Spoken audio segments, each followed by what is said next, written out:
আজকে দুপুরের খাবার বাবার বাড়িতে দুপুরবেলা দেশি মুরগি আলু দিয়ে ঝোল করা হয়েছে। খুব সুন্দর কালার হয়েছে, এটা কি সুন্দর ঘনও হয়েছে।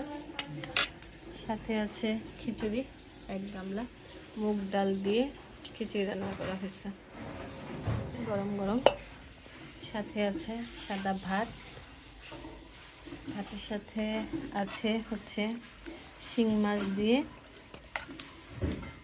মাছ দিয়ে লাউ দিয়ে, কচি লাউ শিং মাছ টমেটো দিয়ে রান্না করেছি। সাথে আছে চিংড়ি মাছ ভোনা, সালাদ। এই হচ্ছে আজকে দুপুরের খাবার। করলা দিয়ে ছোট চিংড়ি মাছ দিয়ে আলু দিয়ে ঝোল রান্না করা হয়েছে।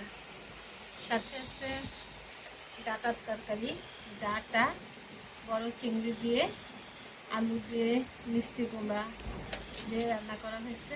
এই যে খুব মজার তরকারি। আর এখানে আছে সাথে সিমের বিচি দিয়ে বড় রুই মাছ দিয়ে রান্না করা হয়েছে। যে রুই মাছ দিয়ে টমেটো দিয়ে রান্না করা হয়েছে। এই হচ্ছে আজকে দুপুরের